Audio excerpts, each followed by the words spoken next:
నమస్కారం ప్రజలారా. మన అన్న గురించి చాలా గొప్పగా రాసింది ఒక వార్తాపత్రిక. మరి అది ఏ వార్తాపత్రికో మరి రాసినటువంటి జర్నలిస్టులు ఉన్నారా లేదంటే సరే ఏడన్నా ఉన్నా కూడా వాళ్ళకైతే నా యొక్క ధన్యవాదాలు తెలియజేసుకుంటున్నాను. ఎందుకంటే మన అన్న గురించి సన్ స్ట్రోక్తో సొమ్మసిల్లిన వైఎస్ అని చెప్పి ఒక పెద్ద హెడ్డింగ్ పెట్టి మన అన్న ఘనకార్యాలని, మన అన్న ఆలోచన విధానాన్ని, మనోడు ఏమనుకుంటాడు, అనుకున్నది అనుకున్నట్లుగా ఎట్ట చేయాలని చెప్పి మొగ్గలోనే పువ్వు ఎట్టుంటుంది అనేది పూర్తిగా రాసేసాడు. సరే, దాన్ని వివిధ మాధ్యమాలలో, సోషల్ మీడియాల్లో అన్నిట్లో కూడా వివిధ రకాలైనటువంటి విమర్శలు చేస్తూ దీన్ని పోస్టులు కూడా చేస్తున్నారు. సరే, మనం అన్న ప్రధానమంత్రిని చేయాలంటే ఇటువంటిది మనకు డ్యామేజ్ కాబట్టి మనం ఖచ్చితంగా ఒక వీడియోను విశ్లేషణ చేసి రాష్ట్రంలో ఉండేటువంటి ప్రజానీకానికి అందరికీ తెలియజేయాల్సినటువంటి బాధ్యత మన మీద ఉన్నది కాబట్టి మనం కూడా ఒక విశ్లేషణ చేద్దాం. ఎందుకంటే మనోడి ఆలోచన విధానం ఏ విధంగా ఉంటుంది అనేది 10వ తరగతి క్వశ్చన్ పేపర్లు దొబ్బేయటంలోనే మనకు తెలిసిపోతుంది. అంటే ఎందుకంటే ఆలోచన విధానం మన మీద బొక్క ఒడి కూడా ఇచ్చే రాసేది ముందుగానే ఏమొచ్చిందో తెలుసుకొని రాసే మనకు మంచి ఉత్తీర్ణమా దాన్ని ఏమంటారా ఏదో ఒక రకంగా పాస్ అవుతామని చెప్పేది కూడా మనోడి ఆలోచన విధానం. కాబట్టి మరి ఇక మనం ఏమి రాశాడు ఏంది కథ అనే చూస్తాం. రాజకీయాలలో సన్ స్ట్రోక్ మహా ప్రమాదకరమైన జబ్బు. అది సోకిన నేతలకు ఇల్లు ఒళ్ళు తెలియదు, కన్ను మిన్ను కానరాదు, ఒక విధమైన గుడ్డితనం ఆవహిస్తుంది, తెలిసి తప్పులు చేసే ప్రవృత్తిని ప్రేరేపిస్తుంది. ముఖ్యమంత్రి రాజశేఖర్ రెడ్డి గారికి కూడా సన్ స్ట్రోక్ బలంగా తగిలింది.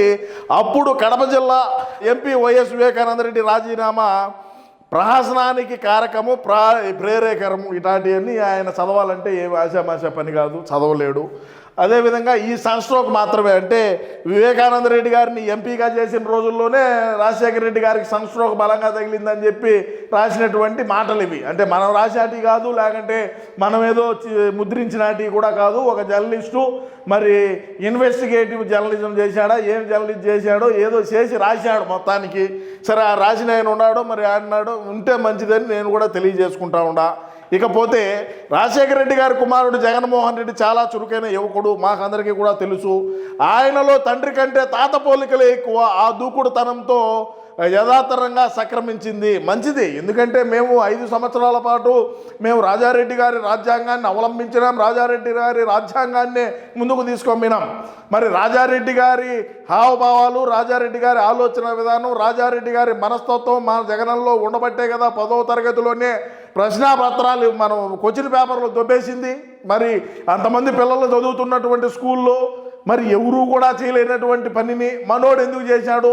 2 తెలుగు రాష్ట్రాలలో ఇంతమంది రాజకీయ నాయకులు ఉన్నారు, రాజకీయ నాయకుల బిడ్డలు ఎవరూ కూడా చేయలేనటువంటి పనిని మనోడు చేసినాడంటే అది రాజారెడ్డి గారి యొక్క హావభావాలు, రాజారెడ్డి గారి యొక్క ఆలోచన విధానం, రాజారెడ్డి గారి మనస్తత్వం మనలో ఉన్నది కాబట్టే చేసినాడు. ప్రజలారా, దాంట్లో తప్పే ఉన్నది.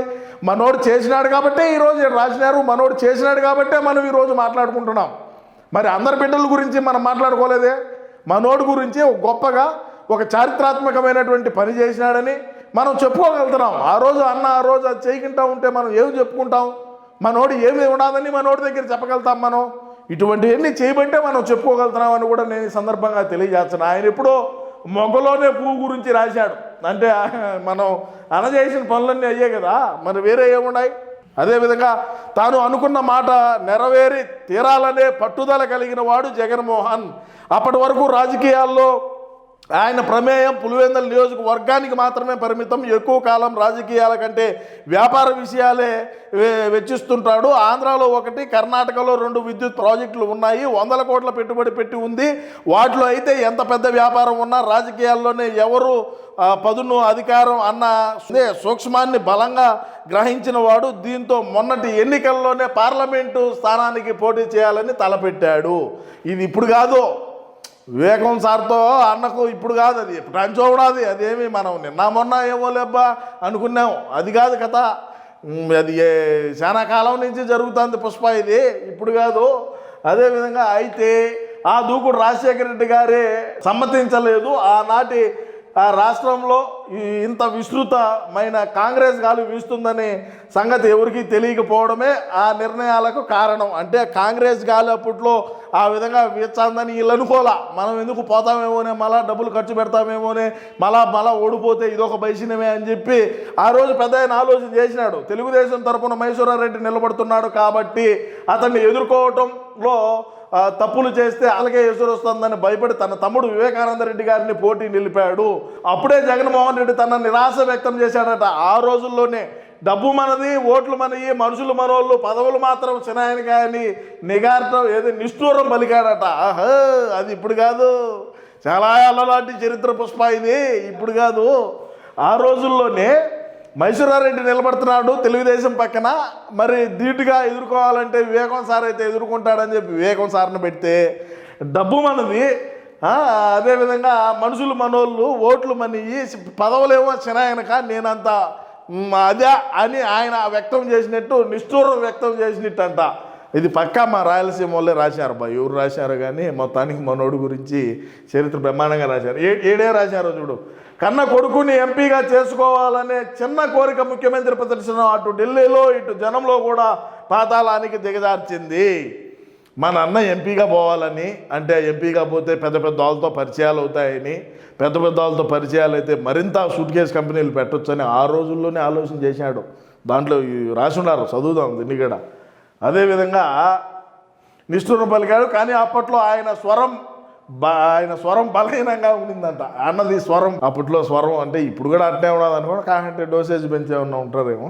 తన తండ్రి ముఖ్యమంత్రి అయ్యి రాజేష్ పైలట్, మాధవరావు సింధియా, జిందాల్ వంటి రాజకీయ నేతల కుమారుళ్ళు ఎంపీలుగా గెలిచిన తర్వాత జగన్మోహన్ ఆశలు మోసులు ఎత్తినాయి. వీళ్ళందరూ కొడుకులు కూడా ఎంపీలైనాయి. తాను ఈ దేశంలో ఎంపీగా ఢిల్లీకి వెళ్తే ఈ యువతరం ప్రతినిధులతో స్నేహం చేయడం చాలా సులువని, భవిష్యత్తులో తాను ఒక బలమైన రాజకీయ శక్తిగా ఎదగడానికి అది చాలా ఉపకరిస్తుందని భావించాడు. 5 ఏళ్ళు ఓపిక పట్టి మరుసటి ఎన్నికల్లో పోటీ చేసే సాహసం ఆ యువకుడిలో లేదు. ఎందుకుంటుంది? ఓపిక పట్టాలనా, మేము ఓపిక పట్టాలనా, అన్న ఓపిక పట్టాలనా? రాజారెడ్డి ఎప్పుడన్నా ఓపిక పట్టినాడా? బాంబులు ఎయిటివే పని, ఓపిక ఆడుంటుంది. అదేవిధంగా అనుకున్న పని అనుకున్నట్టే జరిగిపోవాలని పట్టుదల పట్టడం అతని లక్షణం. కుమారుడు నోరు తెరిచి అడిగిన పని ఏది కూడా కాదు అని చెప్పే అలవాటు రాజశేఖర రెడ్డి గారికి లేదట. అంత ముదిగారంగా పెంచిన బిడ్డ జగన్మోహన్ రెడ్డి. ఆ మమకారం ఫలితమే ఏదో చూద్దాం అన్న చూడు, అప్పట్లో ఫోటో ఎట్టున్నాడో, ఏమి తేజస్సు బిడ్డ, అప్పుడు అట్టున్నాడు అన్న. మన పులే ఏంటంటే పులి అంటే అసెంబ్లీకి మీ కొట్లాడలే కానీ మీ పులే అని మీరు అనుకోవచ్చు. మేమైతే ఖచ్చితంగా ఈసారి ప్రధానమంత్రిని చేస్తాం, దాకా తిరిగే ఉండదుగా. వీళ్ళు మన దగ్గరికి వచ్చారు. అప్పట్లో అన్న వీళ్ళతో అందరితో పరిచయాలు పెరుగుతాయి, ఢిల్లీకి పోతే నేను ఎంపీ గారని అన్న అనుకున్నాడు కదా. ఇప్పుడు వీళ్ళే మన దగ్గరికి వచ్చారు. ప్రధాని అయితే ఏం పెద్ద విషయం ఏం కాదని కూడా ఈ సందర్భంగా తెలియజేసుకుంటూ ఉన్నది చూద్దాం, ఉండండి ఒకసారి.